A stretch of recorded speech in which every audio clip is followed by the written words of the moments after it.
Phone काट के फिर उसमें चेक करते हैं ना।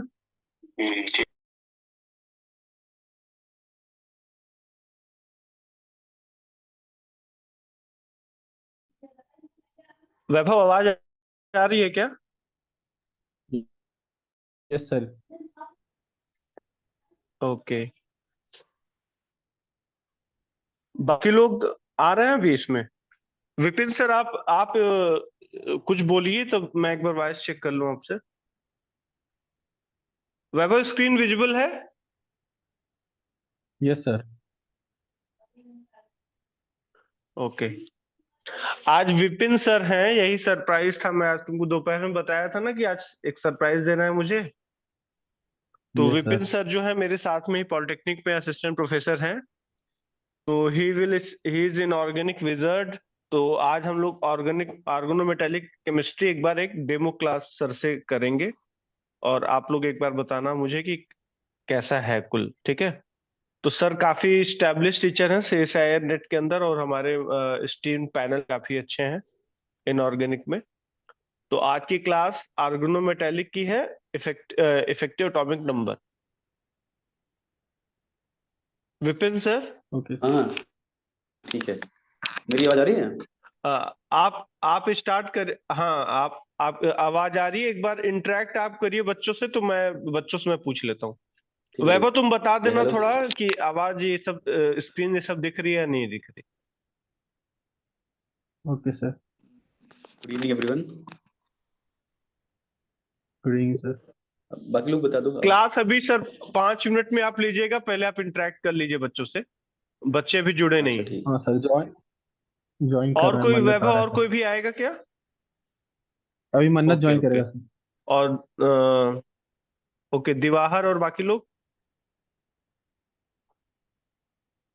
पता नहीं सर, ग्रुप में तो आपने मैं सुबह ही लिख डाल दे दिया रहा हूँ, था तो प्लीज सबने ज्वाइन। देख ही लिया था। हाँ हाँ, ठीक है, कोई नहीं। विपिन सर, एक बार देखिएगा, वो एंट्री का ऑप्शन आ रहा है क्या आपके पास? हाँ हाँ हाँ, बिल्कुल एडमिट का आ रहा है। ठीक तो है, मैं आप कर रहा हूँ वो। तो आप कर ले। एडमिट कर लीजिएगा। हाँ हाँ, हाँ, ठीक है, बिल्कुल कर ले रहा हूँ। ठीक। तो आप बच्चों से सर इंटरेक्ट करिए। हाँ ठीक है, ठीक है, ठीक है। ठीक है, मैं भी हूँ, मैं आपको असिस्ट करूंगा। बिल्कुल। ओके, ठीक है सर, ओवर टू यू। ठीक है। Hello everyone.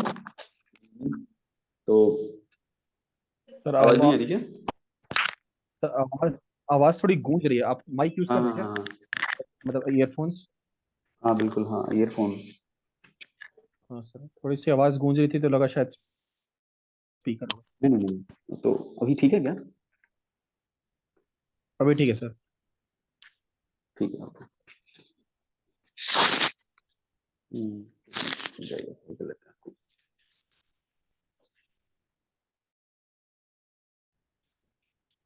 ठीक है, जैसे राहुल सर ने बताया मेरे बारे में आप लोग को, तो बाकी धीरे धीरे मैं पढ़ाऊंगा तो आप समझ जाओगे ना। तो इसलिए मैं उसमें ज़्यादा इंट्रो अपना नहीं दे रहा हूँ। फिर भी जैसे मैं भी आईआईटी दिल्ली से मैं पीएचडी कर रहा था।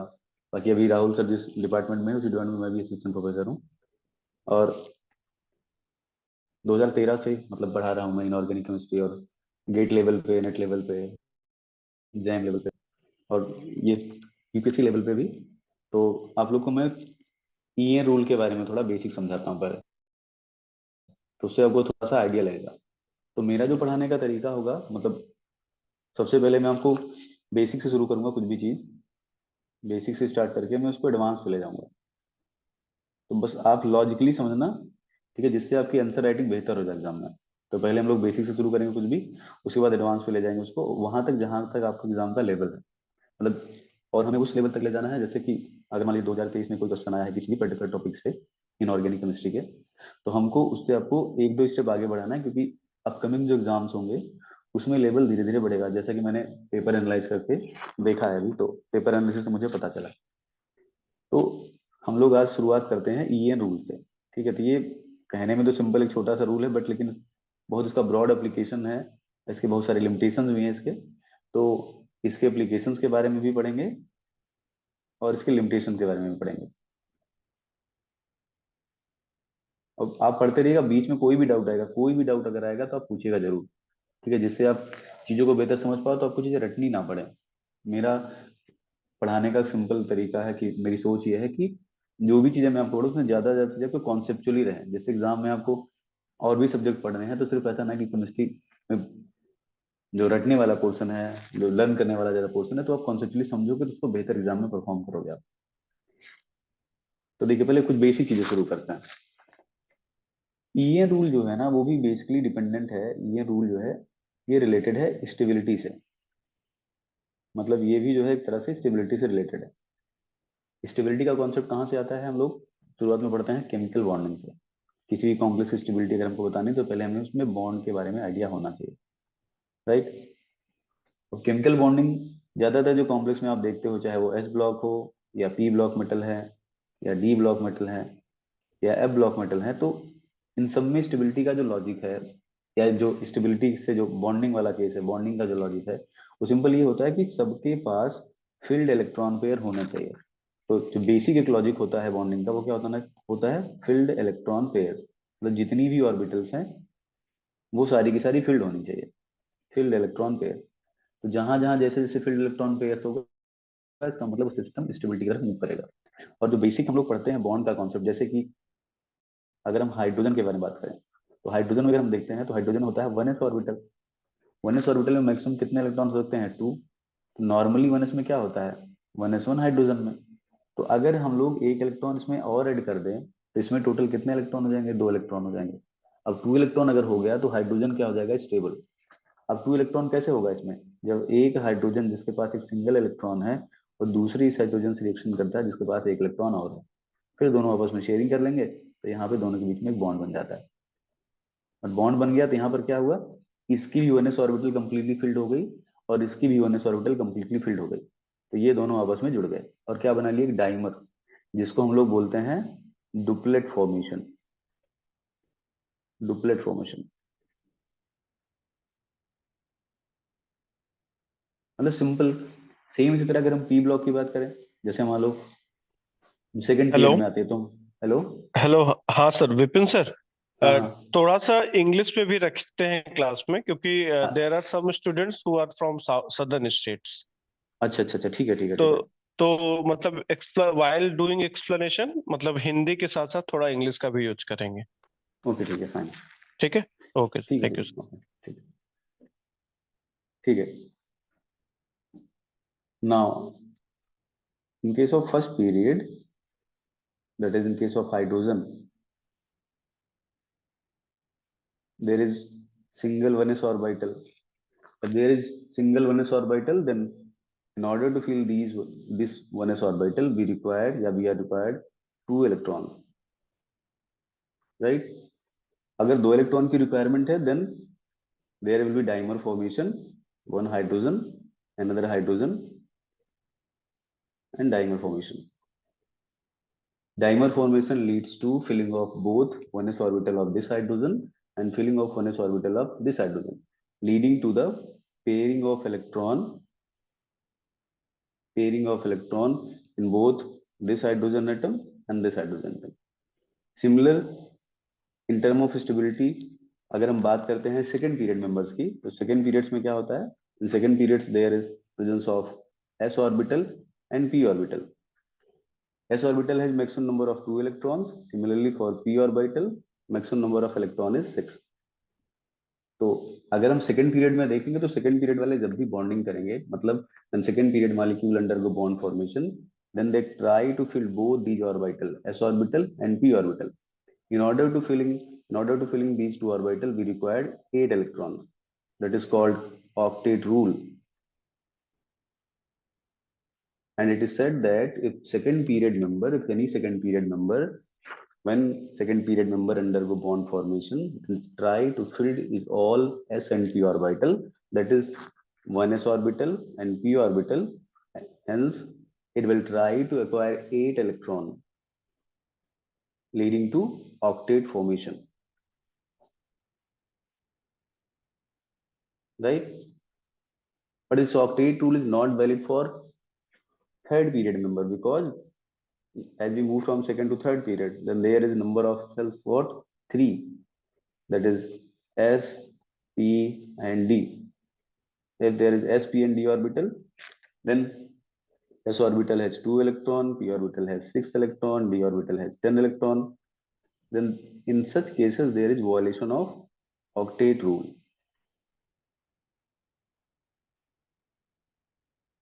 That is criteria for bond formation, pairing of electron, either in case of first period, either in case of second period or third period, is pairing of electron. That was the old concept. But nowadays it is not always true that any system undergo bond formation in order to pair all these cells. The bond formation or stability basically depends upon bond energy, right? अब similar जैसे first period का concept है, second period में concept है, ये third period में है। अब सेम अगर हम मूव करते हैं नीचे मेंबर्स में, फोर्थ पीरियड में, इन फोर्थ पीरियड में there is introduction of D block, right? In case of D block the valence electronic configuration is n-1d, ns and np. अगर किसी सिस्टम में in case of D block, if all the d orbitals, that is valence d orbitals, are filled, that is 10 electron, s orbital filled, that is 2 electron, p orbitals are, that is 6 electron, then it will achieve the configuration like this: n-1d, ns, np, that is 10, 2 and 6. That means it has valence, या valence configuration या outer configuration is like noble gas configuration, noble gas configuration. Or if any system has noble gas configuration, then it will gain, it will has stability. In case of d block complexes, d block metals, either 3d series, either 4d series or 5d series, they try to acquire such type of configuration where the n-1d, that is inner d orbital, s orbital and p orbital are filled. That leads to noble gas configuration, hence stability of complexes. This configuration or this kind of configuration is the basis for effective atomic number rule, right? तो जो EN rule है उसका basic concept ये है, the basic concept of EN rule is that D block metals, either 3D series, 4D series or 5D series, they try to achieve inert gas configuration in their valence cell, that is NH2 and P6. Hence they have stability, and this configuration is basis for the EN rule, right? अब इसमें 3D series भी, 3D भी series हो सकता है, 4D भी and 5D, right? For example लेके अब आते हैं हम लोग EN रूल पे।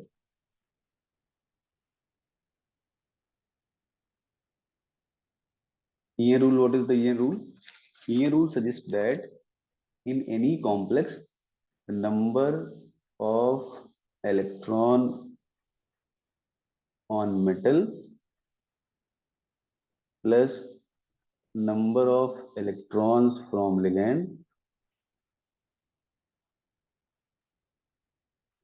should be equal to the number of electron in noble gas element in that period. That means if metal belong to fourth period, then fourth period का noble gas configuration, that is krypton. If metal belongs to fifth period, then it should have number of, it should have electron number that is equal to xenon. Same if metal belongs to sixth period, then radon. इसमें करना क्या है आपको? EN rule के concept ये है कि अगर किसी कॉम्प्लेक्स में, if any complex or in any complex, number of electron on metal and number of electron donated by ligand is equal to the number of electron in noble gas of that period, then it is said that this complex obey EN rule. because in such case it will achieve configuration like this: N-1D 10 and S2 NP6, that is noble gas configuration.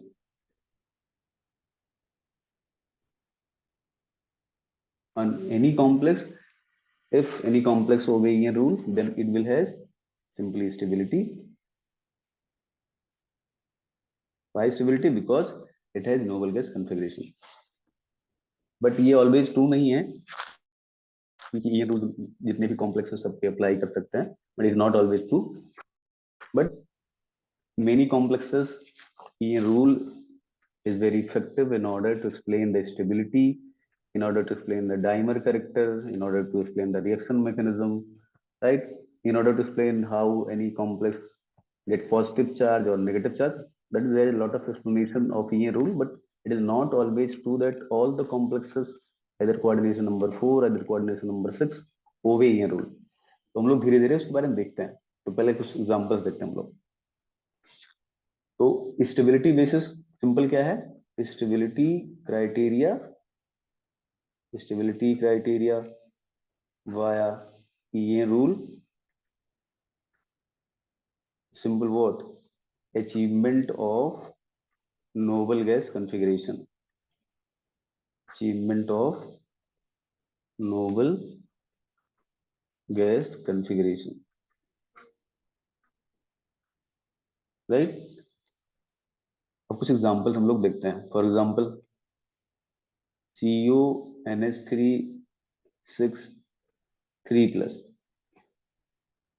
We are going to find out whether this complex obey EN rule or not. तो EN बराबर क्या होता है? EN equal to number of electron on metals, number of electron on central metal plus number of electron donated by ligand. तो first we find out the oxidation state of cobalt. So cobalt and cobalt plus 3 oxidation state, because ammonia is neutral. That is configuration is Ar3d6 4s0. That is 18 plus 6. That is what? 24 electron. So 24 electron from cobalt plus each ammonia donate one lone pair. That is 6 ammonia will donate. So 6 into 2, that is 12, right? So 12 electron from here, 36 electron. We know cobalt belongs to what? 4th period, right? और total complex में कितने electrons हैं? 36. और इसी series में आता है noble gas krypton, which has 36 electron. It means this complex has same total electron number, that is electron from metal and electron donated by ligand, which is equal to the electron number of that series noble gas element, that is krypton. 36 इधर भी है, 36 इधर भी है. That means this complex obey 18 electron rule और EN rule. Sometimes it also called 18 electron rule. इसका मतलब this complex EN rule को follow करता है, right? ओके है इतना? और एग्जांपल लेते हैं. फॉर एग्जांपल आई थिंक ये हम लोग लेते हैं, मानते हैं NiCO4, right? We are going to find out whether this complex obey 18 electron rule or not. Similarly, En equal to what? Nickel. First we find out nickel oxidation state of nickel. So oxidation state of nickel is what? Oxidation state of nickel is 0. Why? Because carbon is neutral ligand and nickel की electronic configuration will be what? Ar3d8 4s2. That means 18 plus 10, that is 28 electron. 28 electron in zero oxidation state. So electron from nickel will be 28 plus carbonyl. Each carbonyl donate one electron pair, that is 2 electron. So 4 carbonyl will donate 4 into 2, that is 8 electron. So 8 electron from here, that is total electron was 36. Nickel also belongs to what period? 4th period. right? Same, how much electron is there? 36. Similarly, electron. That means here is also 36 electron. 36 electron is also for Kr. That means this complex also obey 18 electron rule. Clear है? Is it okay for all of you? Yes. Okay. ठीक है, तो 1-2 example हम लोग और देखते हैं, ठीक है, जिससे आपको थोड़ा और आइडिया लगेगा कि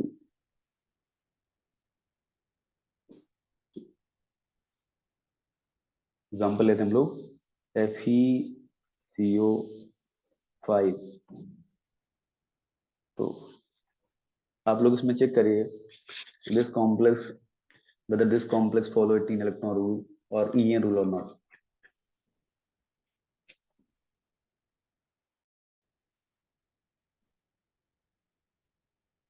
ट्राई करिए आप लोग।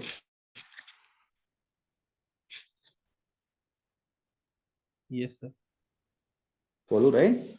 Yes, Iron sir. की oxidation state was 0, right? Because carbon is neutral ligand, zero oxidation state, and 26 electron, that the electronic configuration will be what?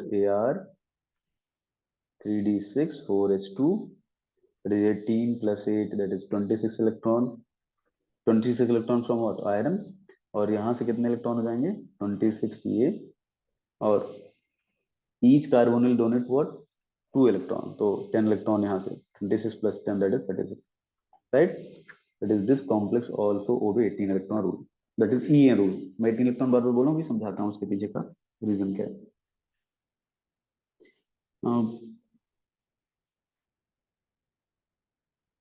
There is a question from 2008 में आपके exam में question था NiCO4 whether this complex or this molecule obey 18 electron rule or not.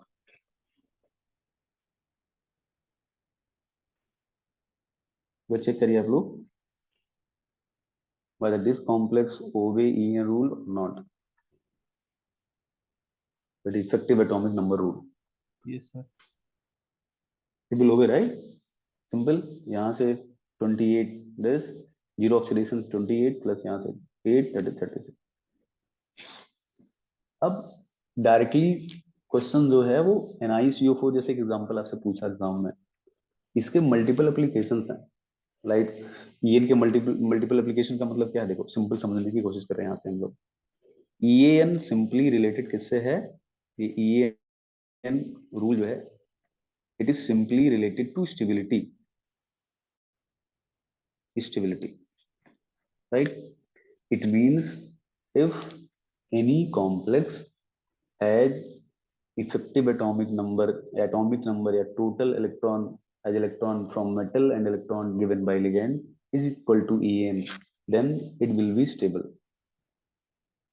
If any complex has total number of electron less than or greater than En number, that means it will try to change itself in a such a way that it will has electron as equal to that of En. Like for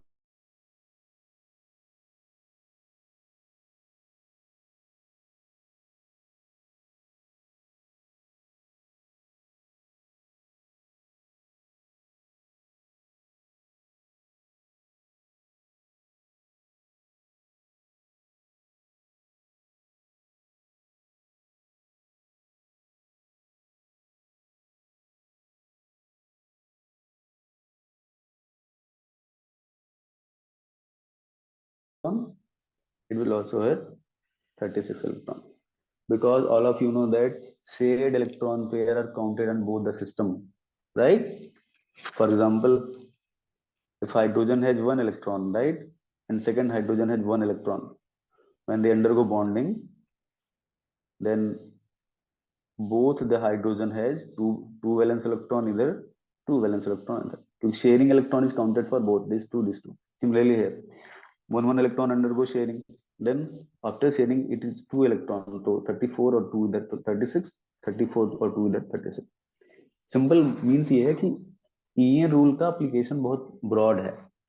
अब stability से related है तो then दो possibility हो गई, या anion बना सकता है और दूसरा ये डाइमर फॉर्मेशन कर सकता है, या sometime in case of other molecule it will also form polymer, right.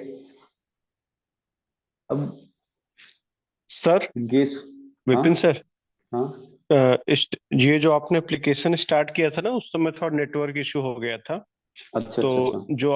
जो आपने डिफरेंस वाला बताया है कि अगर इफेक्टिव एटॉमिक नंबर से कम या ज्यादा है तो it will undergo at dimerization, तो ये वाला एग्जांपल क्या आप रिपीट कर देंगे फिर से, क्योंकि ये बिल्कुल रिकॉर्डिंग नहीं हो पाया. बिल्कुल बिल्कुल बिल्कुल. बाकी सबको अच्छे से वॉइस आ रही है, वॉइस और स्क्रीन अच्छे से दिख रही है ना? Yes, sir. वैभव, ध्रुव, मन्नत, Yes, sir. It is everyone? visible. Yes sir, yes sir. Okay okay. हाँ, तो मेरे एंड से ही थोड़ा नेटवर्क इशू हो गया था. तो मैं एक्चुअली यहाँ पे रिकॉर्डिंग कर रहा हूँ ना, तो सर वो आ नहीं पाया. एक बार फिर ओके से ओके, थोड़ा ठीक सा है ठीक है वो ठीक एग्जांपल रिपीट कर दीजिए. ठीक है है. Sir, thank you.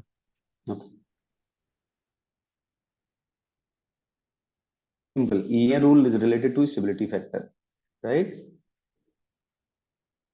If any complex has electron number less than or greater than that number of En, then such complex or any complex will try to achieve electron number as equal to that of effective atomic number. For example, let us talk about MnCO5. It has total number of electron that is 35. That is one electron less than EAN number. It has two types. That means 35 electron, that is what? Less stable, as it has electron number less than that of, yeah, one electron less than that of effective atomic number. In order to get electron number as equal to EA number, it will has two type of tendency. First tendency, it will undergo reduction, right? That is, this complex, this molecule will take electron from any reducing agent plus one electron and convert it to MnCO5 and become a stable system, right? If also we can also predict the behavior of MnCO5, because MnCO5 is taking one electron in order to convert into MnCO5, that is, it is undergo reduction process. For any system which undergo reduction is called oxidizing agent. तो exam में आपसे ये भी पूछ सकता है कि MnCO5 के पास ऑक्सीडाइजिंग पावर है, रिड्यूसिंग पावर है, तो कैसी पावर लिखोगे आप लोग? Oxidizing power, because MnCO5 has 35 electron. If it take one electron, then it will has electron number as equal to En number. That is, it will undergo stable. It will gain stability. Any molecule, nature any molecule itself try to get stable. So MnCO5, when it come in contact with any species which is electron rich, that is, it has power to donate electron, then it will take electron and get converted to MnCO5 minus. That is, it will behave as a good oxidizing agent. Good oxidizing power, but also we can say good oxidizing agent, right? So on the basis of EN rule, we can also predict that any molecule can behave as oxidizing agent or reducing agent, right? Now see the other molecule, other behavior. MnCO5, one process is the reduction to get stable, other is to undergo dimerization. Dimerization, right? That is MnCO5 1 plus second MnCO5, that is Mn2. ऐसे लिख सकते हैं हम लोग 2 MnCO5, that is Mn2CO10. अब this molecule like this, Mn, this CO, CO, CO, CO, CO, CO इधर, CO, ये हो गया Mn2CO10. Now, how much electron is there for Mn? 25. Electron from CO, that is 10. 1 electron from this bond, plus 1. How much electron is there? 36. That is, this half part obey EN rule, right? Similarly, इधर वाले में देखते हैं, same Mn के पास 25 plus 10 plus 1 that is 36. When MnCO5 undergo dimerization, that is from Mn2CO10, then it will achieve electron as equal to the electron value of EAN. That means dimerization के बाद ये क्या हो गया, स्टेबल हो गया, right. और यहाँ पे एक चीज और देखिए, there is formation of one metal metal bond, one metal metal bond, right. Means ये है कि ईएन का ब्रॉड एप्लीकेशन यहाँ भी है कि जो पर्टिकुलर सिस्टम ईएन को नहीं फॉलो कर रहा है, या मॉलिक्यूल्स और complexes are not obeying a EAN rule, either they get reduced if electron number is lesser than effective atomic number, they will get oxidized if electron number is greater than effective atomic number. They also can undergo dimerization or polymerization, or dimerization polymerization they will lead to formation of metal metal bond. और ये बहुत common question है UPSC का, calculation of metal metal bond, calculation of metal metal bond in metal clusters. तो ये आगे application में आपको पढ़ाऊंगा, बट आप इतना जानिए कि ओरिजिन यहीं से इन सब चीजों का, metal metal bond in metal clusters,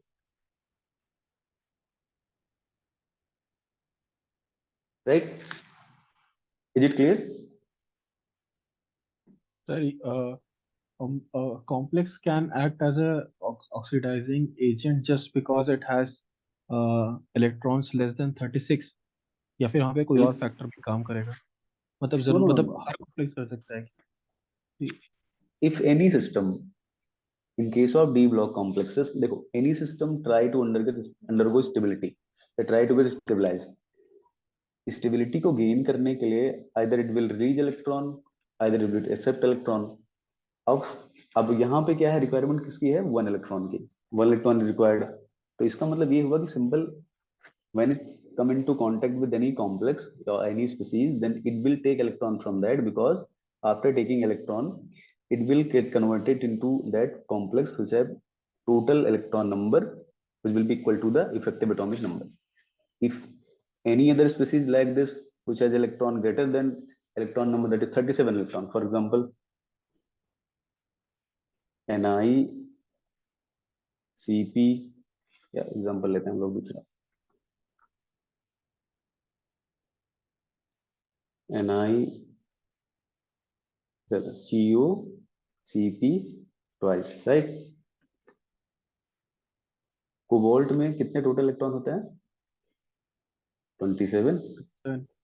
1 Cp what, 5 electron, that is 10 electron. How much electron is there, 37. ये 10 कहाँ से आया, 1 Cp give 5 electron, तो 2 Cp से what, 2 into 5 that is 10, 37. It has electron number greater than En. How much electron is greater, 1. Then this complex will try to release 1 electron, minus 1 electron get converted into COCp twice plus, that means this complex undergo oxidation, hence it will behave as what, reducing agent, right? Clear है? Yes sir. और sir sir एक और चीज, हाँ sir हाँ यहाँ मतलब आपने पूछ, लिखा है सीपी सर 5 इलेक्ट्रॉन डोनेट कर रहा है, मतलब सेंट्रल एटम को। सर आप इसका स्ट्रक्चर एग्जैक्ट, बता सकते हैं? बिल्कुल बिल्कुल। Cp like this, right? Cp मतलब साइक्लोपेंटाडाइनाइल, ठीक है, ओके। साइक्लोपेंटाडाइनाइल। तो डाइनाइल का मतलब है टू डबल बॉन्ड हो गया, राइट। डाई का मतलब टू, इन का मतलब डबल बॉन्ड, तो टू डबल बॉन्ड है, right. One hydrogen, one hydrogen, one hydrogen, one hydrogen. अब ये होता है Cp equal to what, C5H5, तो 4 hydrogen is there, that is there will be 1 hydrogen. अब इस कार्बन को जरा देखिए, 1 2 3, 3 bonds, that means this carbon has 1 unpaired electron remaining like this. So how much electron is there, 1 electron ये, 2 electron ये, और 2 electron ये, तो total it gives what, 5 electron। और bonding कैसे करता है, इस तरह से, because there is resonance, unpaired electron इधर, unpaired electron इधर, unpaired electron इधर, unpaired electron इधर, that means double bond is rotating, कभी यहाँ कभी यहाँ कभी यहाँ कभी यहाँ, तो ऐसे इसको दिखा सकते हो लाइक दिस। और मेटल से कैसे जुड़ेगा, इस तरह से। This is called eta 5 cp, that is eta 5 mode, that sir ये is ईटा हेप्टासिटी है ना? हाँ hapticity, बिल्कुल, this is the hapticity, right? तो that means this ligand is attached to metal via 5 carbon atom, 1 2 3 4 5, right? तो इसलिए यहाँ से कितने इलेक्ट्रॉन हो जाएंगे, 5 इलेक्ट्रॉन। क्लियर है? सर मतलब कोई भी कंपाउंड में अगर रेजोनेंस इलेक्ट्रॉन में हो रहा है तो पूरे को काउंट करते हैं, यही हाँ कॉन्सेप्ट बिल्कुल, होता है? हाँ बिल्कुल बिल्कुल। अगर ओके सर। यहाँ पे कोई भी स्पेसिफिक केस मेंशन नहीं है, जैसे देखिए सीपी के मल्टीपल केसेस हैं। पहला केस ये है, देखिए एक पॉसिबिलिटी ये है कि एक से जुड़ेगा तो क्या हो जाएगा, ईटा 1 सीपी। दूसरा ये कि ऐसे जुड़ सकता है, ये लाइक दिस, ये हो जाएगा 1 2 3, हो जाएगा ईटा 3 सीपी। ऐसा भी पॉसिबल है, ये ऐसे सबसे जोड़ दीजिए आप इस तरह से, like this, and will be eta 5 Cp. This is the maximum hapticity, maximum hapticity, that is यहाँ 1 कार्बन से कनेक्टेड है, इधर 3 कार्बन से कनेक्टेड है, इधर 5 कार्बन से, maximum hapticity. If in any complex sir there is अगर नो मेंशन, हाँ अगर किसी सर कॉम्प्लेक्स में सर मेंशन नहीं है, हाँ, बोलिए बोलिए बोलिए। हाँ सर, अगर हेप्टासिटी 3 दिया हुआ है इसका मतलब उसके एक जो इलेक्ट्रॉन पेयर है वो रिजोनेंस में नहीं है, राइट? हाँ बिल्कुल बिल्कुल, नहीं नहीं, इसका मतलब ये नहीं, इसका मतलब ये है कि वो इलेक्ट्रॉन बॉन्डिंग में पार्टिसिपेट नहीं करता, उसकी जरूरत नहीं है। Okay sir. जैसे देखिए, जैसे सीएल, समझिए एग्जांपल समझिए, जैसे मान लीजिए सीएल नॉर्मली कितने बॉन्ड बनाता है, 7 इलेक्ट्रॉन होता है ना बाहर, 7 इलेक्ट्रॉन, मतलब 17 यस हुआ सर। तो 2 8 7। तो नॉर्मली अगर सीएल को एक सीएल के साथ बॉन्ड बनाना है तो कितने इलेक्ट्रॉन शेयर करेगा, 1, 7 में से 1 शेयर कर लेगा, यस तो यहाँ तो टोटल इधर 18 हो गया, इधर 18 हो गया। लेकिन जब यही ClO4 माइनस बनाता है लाइक दिस, तो यहाँ पर ये होता है ऐसे, CCl double bond O double bond O double bond O minus. तो यहाँ सिंगल 1 इलेक्ट्रॉन शेयर किया है, यहाँ पर 1 2 3 4 5 6 7 इलेक्ट्रॉन शेयर किया। मतलब कोई भी system, how much electron any system is going to share depends upon the condition, कितने लोगों से बॉन्डिंग बनानी है उस पे डिपेंड है, राइट? जैसे सर। ह्यूमन का बिहेवियर बदलता है ना, लोगों के साथ में अलग के साथ अलग इंटरेक्शन, सेम मॉलिक्यूल का भी वही है, ओके सर, राइट? सर इसका बॉन्ड 7/4 हो जाएगा ना? किसका? ये हाँ बिल्कुल, इसका ClO4। बॉन्डेड, बिल्कुल हाँ, बॉन्डेड उसका 7/4, राइट। सर बैक साइड पे जा सकते हैं एक बार? हाँ हाँ बिल्कुल बेटा, बिल्कुल। हाँ बताइए, और किसी चले? और नहीं नहीं सर, बस यही सीओ वाला में। तो सर इसका ये सीओ का कॉन्फ़िगरेशन होता है 3d7 है, और हम लोग बोल रहे हैं कि एक इलेक्ट्रॉन लूज कर देगा तो EN अचीव कर लेगा, स्टेबल हो जाएगा। बट अगर हाँ। एक और इलेक्ट्रॉन लूज कर देता तो इसके पास हाफ फिल्ड डी ऑर्बिटल हो जाता। तो EN hmm, is even more important than half filled orbital. Exactly, actually half field full field concept is just because of comparing two electrons which are neighboring elements, not for all elements, right? जैसे देखिए, चलो आपको समझाते हैं थोड़ा चीजें, ठीक है? जैसे एक एग्जांपल लेते हैं, nitrogen has 1s2 2s2 2p3, right?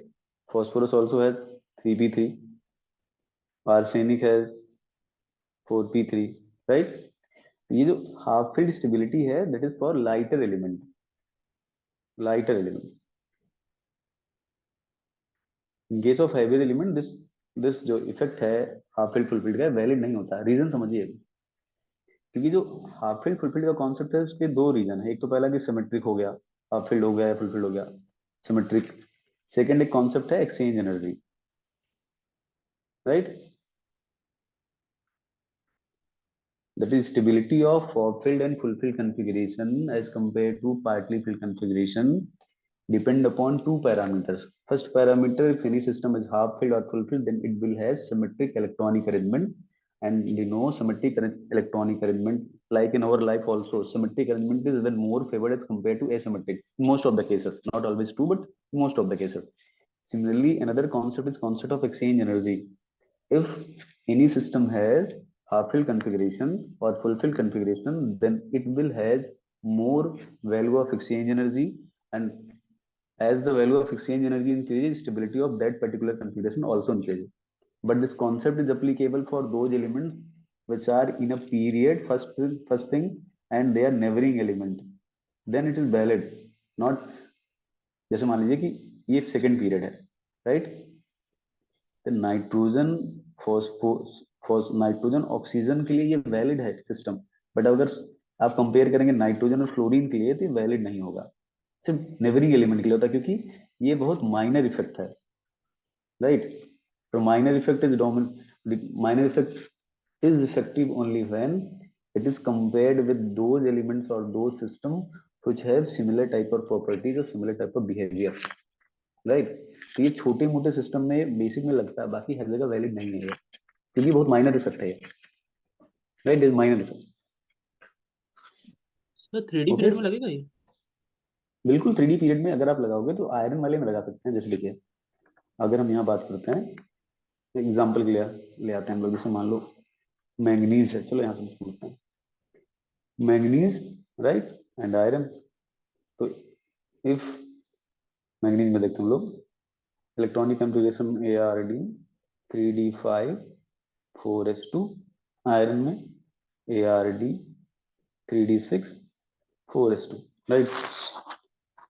Mn2 अगर हम यहाँ करते हैं Mn2 में तो यहाँ हो जाएगा AR 3D5 4s0. आयरन में करेंगे तो आयरन 2 प्लस में AR 3D6 4s0, right. If we try to remove third electron from Mn and iron, then Mn2 plus has stable configuration, right. Iron 2 plus has less stable configuration. Then it is much difficult for manganese 2 plus to get converted to Mn3 plus as compared to conversion of iron to iron 3 plus. क्यों? क्योंकि यहाँ पर half filled है और यहाँ पर क्या है, पार्टली फिल्ड है. बट ये कब वैलिड है? क्योंकि मैंगनीज और आयरन नेबरिंग आइटम्स है, नेबरिंग एलिमेंट्स हैं. अगर सेम ही कॉन्सेप्ट हम लोग अप्लाई करते हैं कोबाल्ट में, cobalt 2 plus, right, cobalt 2 plus will be what, AR 3D7 4s0. तो अगर आप इसमें कंपेयर करोगे तो इसका जो थर्ड इलेक्ट्रॉन है उसको निकालने के लिए हाई एनर्जी लगेगी. That is, it is much difficult to remove third electron of this as compared to Mn2 plus, although Mn2 plus has stable D5 half-filled configuration, because the half-filled configuration or full-filled configuration stability concept is valid only for those elements which are a neighboring system, not valid for MnCO. That is, MnCO यहाँ तो valid है लेकिन cobalt के साथ compare इसको नहीं करोगे आप, इतना इफेक्टिव नहीं होता ये, राइट. मतलब whatever the properties you are going to explain on the behalf of the half-filled and full-filled configuration, that is only applicable in simple cases or in members, period members. Period means this, और neighboring elements में. उसके beyond ये operative नहीं होता क्योंकि बहुत minor effect है, ये बहुत लो स्टेबलाइजेशन मिलता है इससे. तो जो एडजेसेंट मेंबर्स हैं उनमें तो खो जाएगा क्योंकि they have similar kind of properties. That means similar type of nuclear force, similar type of proton numbers. So this small change or small stability that is gained by stable configuration is valid or effective in case of neighboring element, not for another element that is alternate element, right. Clear है? Yes sir. क्योंकि sir देखिए, हाँ जी बोलिए. Yes sir. हाँ sir, एक Clear छोटा है? सा डाउट था इसमें. हाँ बिल्कुल बिल्कुल यस सर. बिल्कुल. हाँ सर, हम जब फिलिंग करते हैं 18 के बाद से 1920 में, तो इलेक्ट्रॉन सर हमारा 4s में जाता है, N प्लस L रूल के हिसाब से फुल फिल करने के लिए. लेकिन जब हम रिमूव करते हैं तो आउटर मोस्ट से नहीं करते, S से ही करते हैं, हाँ समझिए, राइट चलो बिल्कुल बिल्कुल बिल्कुल सर. समझाते हैं. देखो समझाएं इसको. Yes sir please. देखो an effect is there is called penetration effect, right. Excuse me ठीक है. सर, विपिन हाँ सर, एक्सक्यूज मी. हाँ हाँ मन्नत, हम लोग इस क्लास में EAN पे ही स्टिक रहें तो अच्छा है, ठीक है, क्योंकि ये पेनिट्रेशन इफेक्ट और रिलेटिविस्टिक इफेक्ट हम लोग फिर केमिकल बॉन्डिंग में चले जाएंगे. तो ये अच्छा डाउट्स अच्छा। हम लोग वहां पे ले लेंगे जब केमिकल बॉन्डिंग में जाएंगे। सर मैं मन्नत को बोल रहा हूँ। तो ये सारे जो डाउट्स है ना तुम लोग के, हम लोग केवल ईएन टॉपिक पे रहें, क्योंकि आज की क्लास ईएन पे है, ठीक है। और जब सर रेगुलर क्लासेस करने लगेंगे तो हम लोग केमिकल बॉन्डिंग से ही स्टार्ट करेंगे। तो पहले ये चैप्टर में सारे आपको डाउट्स वही वहां पे पढ़ना है। क्लियर हो जाएंगे। हाँ सर, स्टार्ट ही वहीं से करेंगे, केमिकल बॉन्डिंग, फिर कोऑर्डिनेशन, फिर ओएमसी। हम लोग आज ओएमसी में इफेक्टिव एटॉमिक नंबर पे स्टिक करते हैं। फिर जब हम लोग स्टार्ट करेंगे प्रॉपर इनऑर्गेनिक की क्लासेस, तो हम लोग केमिकल बॉन्डिंग में जब चलेंगे तो ये सारे डाउट्स तुम्हारे क्लियर हो जाएंगे, क्योंकि जो तुम्हारा डाउट है ये केमिकल बॉन्डिंग पर से है rather than effective atomic number.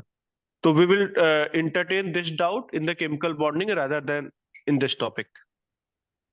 ठीक, क्यों विपिन सर? हाँ ज्यादा हाँ अच्छा तो बिल्कुल वही रहेगा फिर, है ना? बिल्कुल बिल्कुल बिल्कुल बिल्कुल बिल्कुल। ओके। ओके सर, ये इफेक्टिव एटॉमिक नंबर पे ही सर स्टिक करते हैं। हाँ ठीक है ठीक है ठीक है। इसको बता ठीक। दें इनको, ये बता देते हैं, 1 मिनट लगेगी, नहीं, मिली सेकंड लगेगा मुझे इसको पता। देख लीजिए, आप देख लीजिए, हाँ बता दीजिए आप। हाँ देखो देखो ठीक। समझ लो बेटा, देखो बेसिक चीज देखो। एटलीस्ट मान ली 3D ऑर्बिटल है, 4s ऑर्बिटल, राइट। जो पेनिट्रेशन पावर है उसका ऑर्डर होता है S P D and F। अब ये क्यों SPDF होता है मैं आपको वहां पढ़ाऊंगा, ठीक है। कि पेनिट्रेशन का मतलब है closeness toward nucleus, right. Normal cases में क्या होता है, 3D has high energy, right, has N+L rule, और 4s has low energy, N+L rule, right.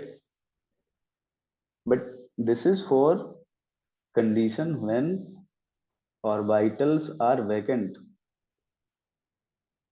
because when orbitals are vacant then there is no any kind of repulsion factor that is operating between electron repulsion, that is called electron repulsion, right.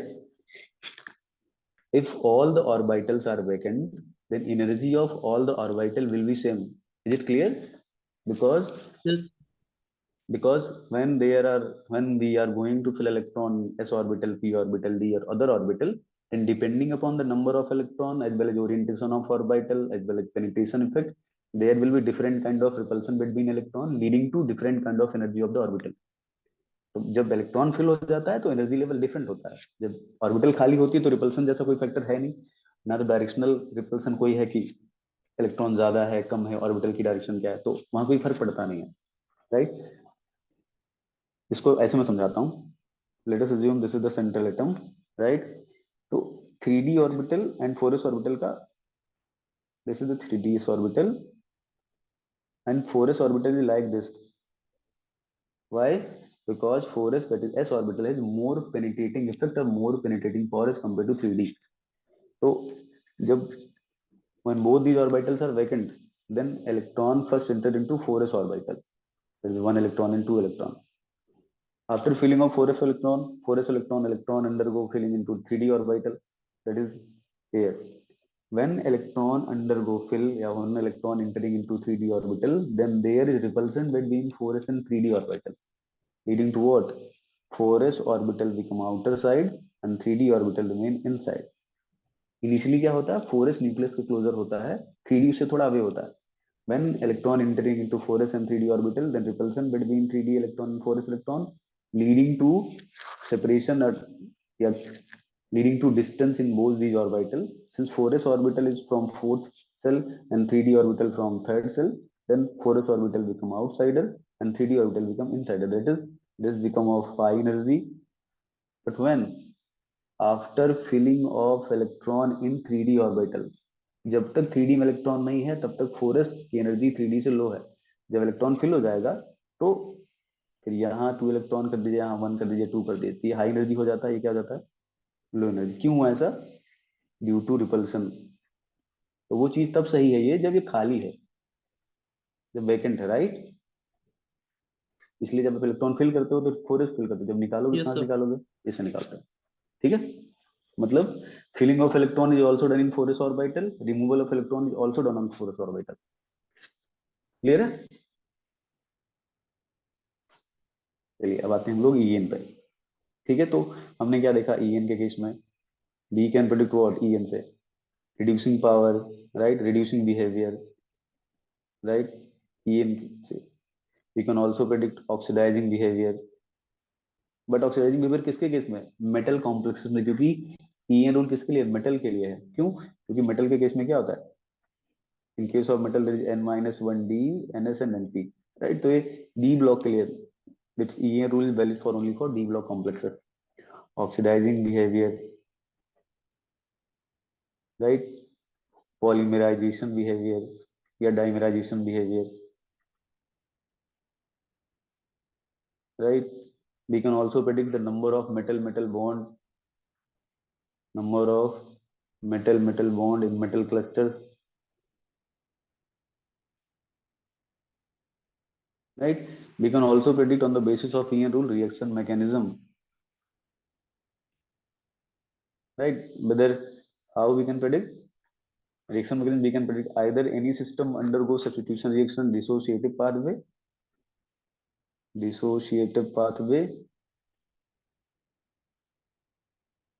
or associative pathway, associative pathway, ठीक है? तो ये इसके multiple application है, और जिनमें से number of metal metal bond वाला जो कॉन्सेप्ट है वो एग्जाम में मल्टीपल टाइम पूछा गया आपके एग्जाम में। तो ईएन वाली चीजें कर लेंगे आप लोग, right?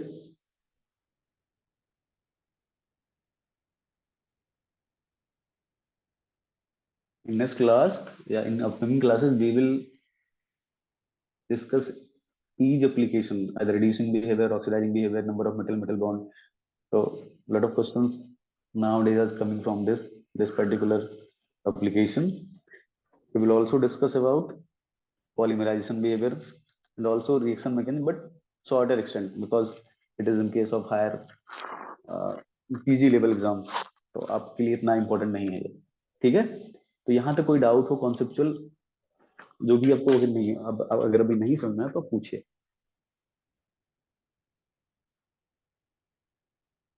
It clear?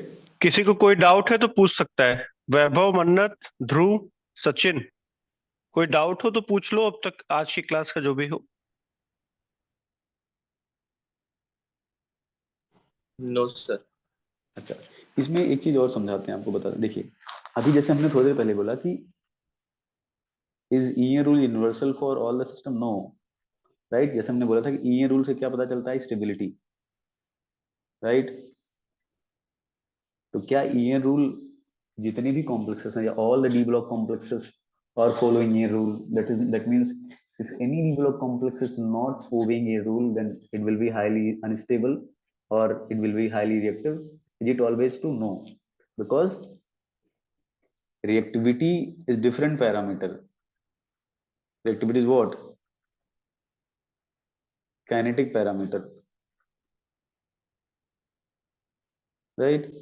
And stability is your thermodynamic parameter.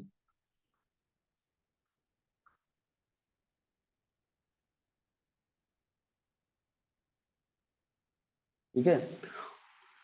तो ये चीजें हम डिस्कस करेंगे, काइनेटिक पैरामीटर से कैसे आप बताओगे, थर्मोडायनामिक पैरामीटर से कैसे आप प्रेडिक्ट करोगे। तो ऐसा नहीं कि ईएन is a sole rule for any in coordination chemistry organometallic in deciding any type of properties, whether reducing, oxidizing, polymerization, metal metal bond, reactivity, stability, right? तो ऑलवेज वैलिड नहीं है ये। बहुत सारे कॉम्प्लेक्सेस ऐसे हैं जहां पर ये रूल ओबे नहीं होता। For example like PT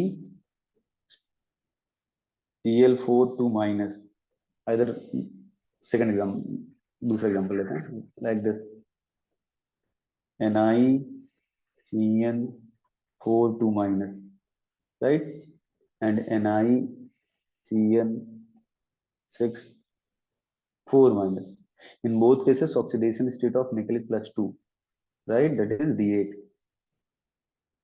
That means 26 electron. ये ऐसे लिख सकते हैं Ar3D8. Similarly here Ni2 plus Ar3D8. 26 here, 26 here. 12 electron from 6CN, that is 26 plus 12, that is what?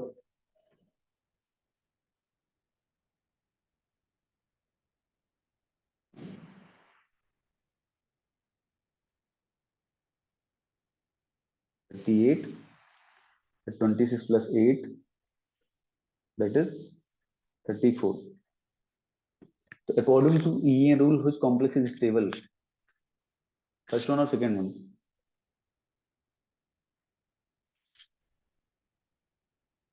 Neither कौन सा वाला स्टेबल है?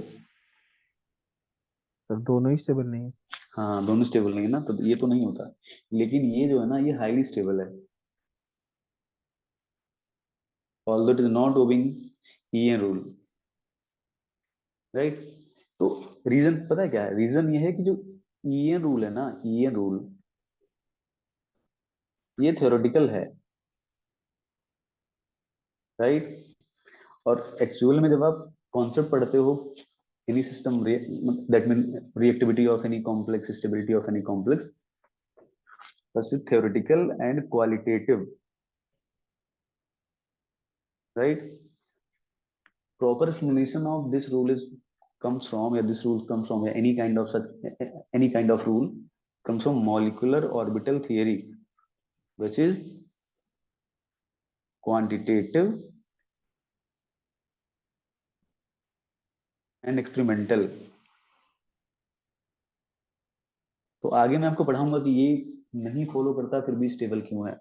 तो जो EN का सिंपल कॉन्सेप्ट ये है कि n-1 D जो है 10 है, NS2 है, NP6 है, ये ऑलवेज वैलिड क्यों नहीं है, राइट?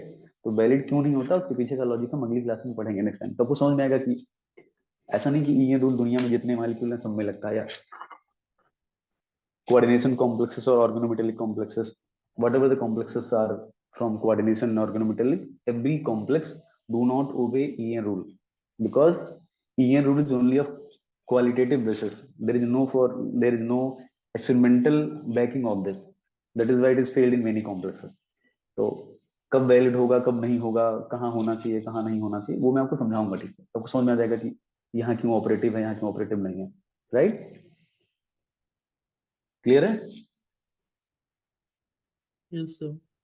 ठीक है, ठीक है। तो ये इतना पढ़िए आप लोग, बाकी कोई डाउट होगा सर तो नेक्स्ट क्लास में हम लोग कार्बोनिल नाइट्रोसिल रख लें। हाँ ठीक है, ठीक है, ठीक है, ठीक। कल परसों तो में जब भी आपको टाइम मिले। हाँ, तो कल कर नेक्स्ट लेते हैं। क्लास में हम लोग कार्बोनिल या नाइट्रोसिल स्टार्ट करेंगे, या दोनों एक ही क्लास में कंप्लीट कर देंगे और PYQs के साथ। और इसके बाद हम लोग फाइनल अगर होता है हमारा, तो फिर हम लोग सर यहाँ से स्टार्ट कर सकते हैं, केमिकल बॉन्डिंग से शुरू करना होगा?